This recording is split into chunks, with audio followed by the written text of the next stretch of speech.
দেখুন, জীবনের দাম ঠিক করাটা একটা ডিজিটাল জিলিপির মতো। দেখতে সোজা, কিন্তু প্যাঁচ খুলতে গেলেই বিপদ। আমরা যখন বলি জীবন বাঁচানো, তখন আমরা ঠিক কী বোঝাই? শুধু কি এইটা যে আমাদের শ্বাস প্রশ্বাস চালু থাকবে, নাকি একটা সুস্থ সবল হাসি খুশি জীবন? এখানেই আসল গোলমাল। ধরুন, ক্যান্সারের দুটো ওষুধ বাজারে এলো।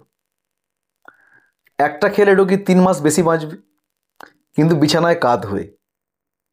আর একটা খেলে রোগী 5 বছর বাঁচবে এবং নাতি নাতনিদের সঙ্গে পার্কে দৌড়ে বেড়াতে পারবে। আপনি কোনটা বাঁচবেন? উত্তরটা কিন্তু জলের মতো সোজা। তার মানে আমরা শুধু কদিন বাঁচলাম তার হিসেব করি না, বরং হিসেব করি কেমনভাবে বাঁচলাম। এই কারণেই একটা শিশুর জীবন বাঁচাতে আমরা অনেক বেশি খরচ করতে রাজি, কারণ তার সামনে পড়ে আছে আস্ত একটা ভবিষ্যৎ। অর্থনীতিবিদরা তাই এখন আর কটা জীবন বাঁচলো বলে গুনতি করেন না, তারা হিসেব করেন কতগুলো সুস্থ বছর জীবনে যোগ হলো। একে তারা কেতাবি ভাষায় বলেন কোয়ালিটি অ্যাডজাস্টেড লাইফ ইয়ার্স বা কোয়ালি। নামটা খটোমটো হলেও জিনিসটা কিন্তু মজার এবং কাজেরও। কিন্তু এই কোয়ালিটি বা জীবনের মান মাপবেন কি দিয়ে?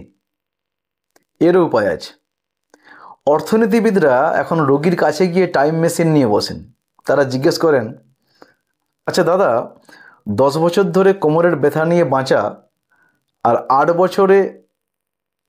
বছর বাঁচবেন কিন্তু ফিটফাট হয়ে বাঁচবেন, এই দুটোর মধ্যে কোনটা বাঁচবেন আপনি? এখন রোগী যদি বলে 8 বছর সুস্থ জীবনই ভালো, তাহলে তো অঙ্কটা মিলেও গেল।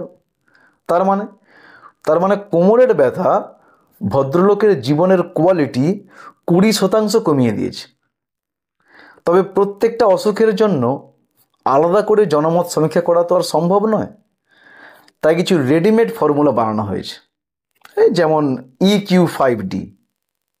জেনারেলি এটা ওয়েস্টার্ন কান্ট্রিতেই বেশি প্রচলিত।